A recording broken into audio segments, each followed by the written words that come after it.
بسم اللہ الرحمن الرحیم۔ ہم پاکستانی اصل میں ساری عمر کہہ لیں کنفیوز ہی رہے ہیں۔ پاکستان میں کچھ طبقات ایسے ہیں جو پاکستان سے زیادہ دوسرے ملکوں سے محبت کرتے ہیں۔ ایک نیچرل جو ہمارے ہاں پورے پاکستان کے اندر یا پورے مسلم کمیونٹی کے اندر ہے وہ ہے حجاز مقدس کی جو محبت ہے، اور اس میں کسی کو کوئی شک نہیں۔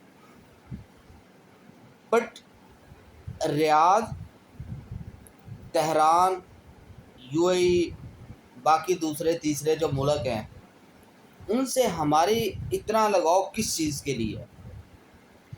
ایک طبقہ جو سب سے زیادہ اس وقت فسادات پھیلا رہا ہے، سب سے زیادہ ملک کے اندر افراتفری اور عجیب سے ڈرامے شروع کیے ہوئے ہیں، اور اپنے آپ کو مظلوم ثابت کرنے کے لیے کہ ہم لوگ بہت ہی اگریوڈ ہیں، بہت ہی معصوم ہیں، ہمارے ساتھ بہت ظلم ہو رہا ہے۔ یو اے ای اس وقت پاکستان سے فل دشمنی نکال رہا ہے، یہ بات یاد رکھیے گا۔ اس حالات کے اندر جس میں ہمارے ریزرو زیرو ہیں، اور یو اے ای کے اندر جو یو اے ای نے اپنے پیسے واپس مانگ لیے، وہ علیحدہ بات ہے کہ ہم ٹوپی کرانے میں بڑے ماہر ہیں۔ ہم ایک کی ٹوپی دوسرے کی ٹوپی تیسرے کو پہنانے کے بہت ماہر ہیں، یہی ہم نے کیا، اور ایک ادھار اتارنے کے لیے دوسرے سے ادھار لیا سعودی عربیہ سے اور یو اے ای کو دے دیا۔ اب وہاں سے خبریں کچھ ایسی ہیں کہ یو اے ای پاکستان سے بہت زیادہ ناراض ہے، اور وہ پاکستانیوں کو ڈپورٹ کیا جا رہا ہے چھوٹی چھوٹی باتوں پہ، اور شاید ہو سکتا ہے کہ ویزا بین بھی لگ جائے سارا۔ بٹ ایک کمیونٹی جس کو ایران اتنا پسند ہے کہ وہ پاکستان کے 2 فوجی زندہ جلا دیتے ہیں، پاکستان کی ایمبیسیوں کو جلا دیتے ہیں، پاکستان کے اندر افراتفری کرتے ہیں ایران کی خاطر۔ جب ایران کے سپریم لیڈر کو مارا جاتا ہے تب یہ لوگ فوجیوں کو زندہ جلا دیتے ہیں۔ میں اس طبقے کی بات کرنا چاہ رہا ہوں جی، وہ اس چیز کو اگریوڈ اپنے آپ کو لے کے اور ویڈیوز لگا رہے، پروپیگنڈا کر رہے ہیں کہ یو اے کے اندر صرف شیعوں کو نکالا جا رہا ہے۔ یہ یاد رکھیے کہ شیعوں کو نہیں، اوورآل پوری پاکستانی کمیونٹی کے اوپر عذاب ہے، یہ بات یاد رکھو۔ پھر چلے فار دا ٹائم بینگ ہم شیعہ کی بات کر لیتے ہیں، ایک کمیونٹی کی بات کر لیتے ہیں۔ ہم پاکستانی شیعہ سنی اہل حدیث جو بھی ہیں، ہم پاکستانی، پہلے پاکستانی بعد میں کسی دوسرے کو۔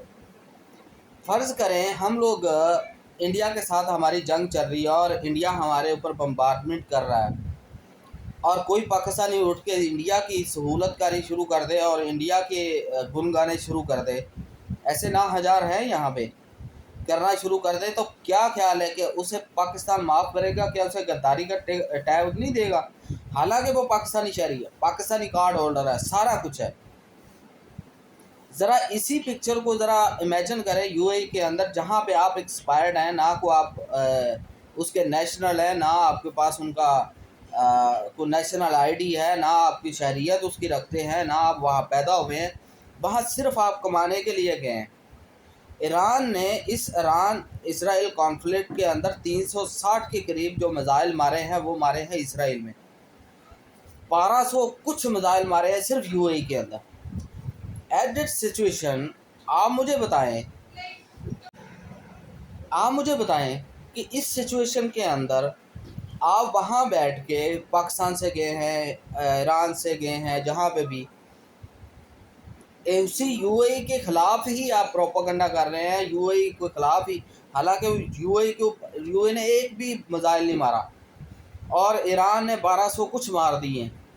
اب اسی ملک کے اندر جہاں دوسرے ملک میں جا کے صرف کمائی کرنے کے لیے گئے، وہاں جا کے آپ اسی ملک کا جس سے کما رہے ہیں، جس سے کھا رہے ہیں، جس سے آپ کی اس وقت 19 لاکھ پاکستانی ہیں وہاں پہ، 19 لاکھ یو اے کے۔ تم جیسے چند لوگوں کی وجہ سے نا پورے 19 لاکھ پہ اتاب آ گیا ہے، وہ ہر ایک کو اٹھا کے ڈپورٹ مارے جا رہے ہیں، اور تم لوگوں نے نیا پروپیگنڈا شروع کیا ہوا کہ شیعہ کے خلاف، شیعہ کے خلاف نہیں، پوری کمیونٹی کے خلاف، پوری پاکستانی کمیونٹی کو وہ کر رہے ہیں۔ اب وہیں میں بات کر رہا تھا، اگر یو اے ای کے اندر 1200 کچھ میزائل مارے گئے ہیں اور آپ اس وقت میزائلوں کی حمایت کر رہے ہیں، जिस मुल्क पे गिरे हैं वहाँ आप नौकरी करने गए हैं, वहाँ आप कमाई कर रहे हैं, आप अपने ख़ानदान पाल रहे हैं, अपना पेट पाल रहे हैं, उस मुल्क के ख़िलाफ़ उस मुल्क की हमायत कर रहे हैं जो उस पर मिसाइल मार रहा है, तो क्या करेगा वो? तुम लोगों को उठा के बाहर ही मारेगा और तो कुछ नहीं करेगा। फिर अगर आपको इतना दर्द है, अगर आपको दर्द है तो ईरान के इतने हमदर्द हैं, तो अब पाकिस्तान आने की बजाय ना इतनी ही तरह पे ईरान को कहना कि आपको नौकरी दे, वहाँ जाके काम करिएगा। अजीब ड्रामेबाजी चल रही है। हमारे पाकिस्तान के इस हालात इस नहज पे हैं, और यहाँ एक उस कम्युनिटी ने शोर डाला हुआ, पाकिस्तानी 19 लाख पाकिस्तानी इस वक्त अताब में है। कोई स्पेसिफिक कम्युनिटी को किसी को नहीं लगाया जा रहा टारगेट। हाँ, आपने जिस बंदे ने एक बंदे की वीडियो देखी जिसमें वो कह रहा है जी पुलिस स्टेशन ने मुझे कॉल की कि थाने आ जाओ, मैं वहाँ गया, उन्होंने मुझे बैठा लिया। वजह क्या थी कि जंग के दौरान मैंने ईरान के हक़ में पोस्टें लगाई थी। बात वहीं आ गई। जब आप जिस मुल्क में खा रहे हैं, कमा रहे हैं, उसके ख़िलाफ़ ही प्रोपेगेंडा करेंगे, उसके ख़िलाफ़ ही जो उसमें मिसाइल मारा उसकी हमायत करेंगे, तो वो आपको हार पहनाएंगे, वो आपको डिपोर्ट ही करेंगे, किसी भी मुल्क में हो। ठीक है, तो यहाँ ये मत सोचें, अगर आपको इतना प्यार है उससे मुल्क से, हमारे आर्मी चीफ साहब ने भी कहा था कि जिसको जितना ईरान से प्यार वहाँ चला जाए। तो अब मेरी आप लोगों से गुजारिश है कि जब यूएई आपको निकाले तो आप सीधा ईरान जाए, तेहरान, वहाँ जाके नौकरी करें और इतनी ही सैलरी वहाँ से कोशिश करें मिले। तो आपका खौफ करो, कुछ अकल को हाथ मार लिया करो। तुम लोगों की इन हरकत की वजह से, मेरे याद रखो, पाकिस्तान ने अपना स्टैंड लिया सऊदीया के साथ, because we have a pact with them, and हमारे यहाँ एक एजाज मुकद्दस की वजह से हमारा प्रायोरिटी पहले वही होता है। फिर हमने ईरान के लिए स्टैंड लिया, पाकिस्तान ने अगर ना लेते तो आज तक ये तबाह हो चुका होता जो कुछ था। हम इस हादसे के लिए एंटर हुए हैं। ठीक है, इन सब चीज़ों के वजह से 19 लाख पाकिस्तानी ताब में आया, और तुम लोगों के चंद पोस्टों की वजह से, ड्रामेबाजों की वजह से, तुम्हारे उस यूएई के ख़िलाफ़ नारेबाजी की वजह से 19 लाख पाकिस्तानी इस वक्त ख़तरे में हैं। तुम लोग अभी भी होश नहीं कर रहे, अजीब ड्रामेबाजी शुरू की हुई है। जिस मुल्क में रहते हो वहाँ के लॉ फॉलो करने पड़ते हैं। अब बताओ ना, अगर 19 लाख पाकिस्तानी वापस आते हैं, पाकिस्तान की मशीयत जो इकॉनमी है उसे क्या फ़र्क पड़ेगा? जो उसके रेमिटेंसेस है उसमें कितना नुकसान होगा? सिर्फ चंद नाजार और बेवकूफ़ लोगों की वजह से, जिन्होंने इस जंग के अंदर न्यूट्रल रहने की बजाय ईरान की सपोर्ट शुरू कर दी। सिर्फ एक गलती की वजह से पाकिस्तान के भी तलक ख़राब हुए, पाकिस्तान को भी सारा कुछ करना पड़ा, और तुम लोगों को डिपोर्ट भी मारा जा रहा है, सिर्फ तुम लोगों की बेवकूफ़ियों की वजह से।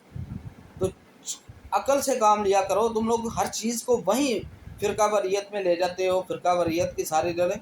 भाई मुल्कों के अपने मफाद होते हैं, मुल्कों का कोई मज़हब नहीं होता, रियासतों का कोई मज़हब नहीं होता, ये याद रखो। रियासत का कोई मज़हब नहीं, रियासत के मफादात होते हैं, जहाँ उसे मफाद। अब थोड़े अर्से दिन पहले ईरान ने, वो जयशंकर आया हुआ था, उससे मिले हैं और वहाँ उससे मुआहदे कर रहे हैं। अब इंडिया है वो, अब उससे मुफादात हैं। हम ये तो नहीं कह सकते कि भाई आप इंडिया के साथ क्यों कर रहे हो, इंडिया हमारा दुश्मन है ना। हम डायरेक्ट ईरान से कह सकते हैं भाई अब वो नॉन मुस्लिम है, तो अब चाहिए पाकिस्तान को कि हमला कर दे ईरान पे, कि वो इंडिया से हमारे दुश्मन से दोस्ती कर रहा है। नहीं, रियासतों के मफादात होते हैं, रियासत मज़हब और फ़िरक़ों पे नहीं चलती, रियासतों के मफादात होते हैं, उनको लेके चलना होता है। तो होश के ना कर लो, अपने और अपने बच्चों के पेट पे लात मत मारो। तुम लोगों ने जो करना था वो कर लिया, 19 लाख लोगों को तुम लोगों ने खतरे में डाल दिया, सब इस बेवकूफ़ियों की वजह से। अभी भी बाज आ जाओ।